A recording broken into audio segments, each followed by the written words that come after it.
All right, I'll get it started. Hey, everybody, it's Kylan and Jared. We are presenting for Alphabet, or as it's more commonly known, Google. We currently own one stock, and it's in the XLC. So Jared's going to get it started. Hey guys, like Kylan said, we currently hold one share of Google.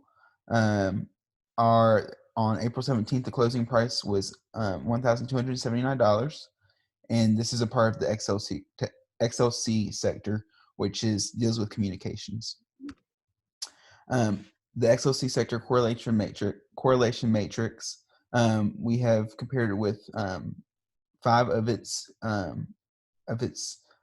peers in the XLC that deal with communications. Peer 2 we did Facebook, Peer 3 Netflix, Peer 4 Verizon, Peer 5 is Disney, and then the sixth one is T-Mobile. When we compared all of those, the one that stood out most was the correlation with Peer 6, which is T-Mobile, and that was 0.39. If you look, Peer 2, which is Facebook, also is 0.39, but it is 0.01 higher. T-Mobile is than Facebook.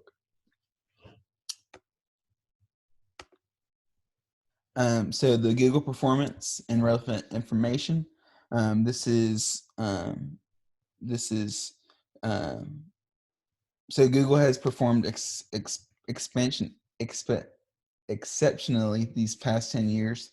You can kind of see the growth right there is continuing to increase every year and every quarter.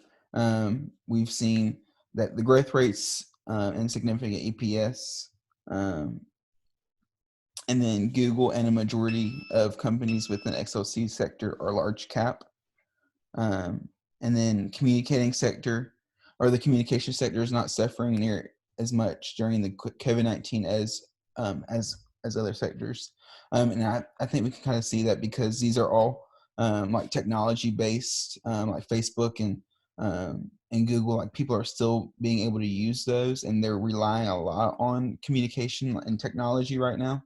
And so, especially like Verizon and T-Mobile, those are on there as well. That's our way of communication right now, so people are very much dependent on that during this. So we've noticed that it has not suffered compared to other different companies and stuff. All right, yeah. Go back. Sorry. There you go. This is our sales and EPS forecast. As you guys can see, we decided to take the one we felt was best suited was the geometric average, and that's because Google is still kind of a new company, and it really has grown a lot in the past 10 years with the rise of the internet. So it's like you can see those percentage changes in sales are insane. With you got some months or some years topping over 30%. For the EPS, we have all their stats there. They have a fairly good when it comes to their direct costs, with only 40% of sales going towards direct costs.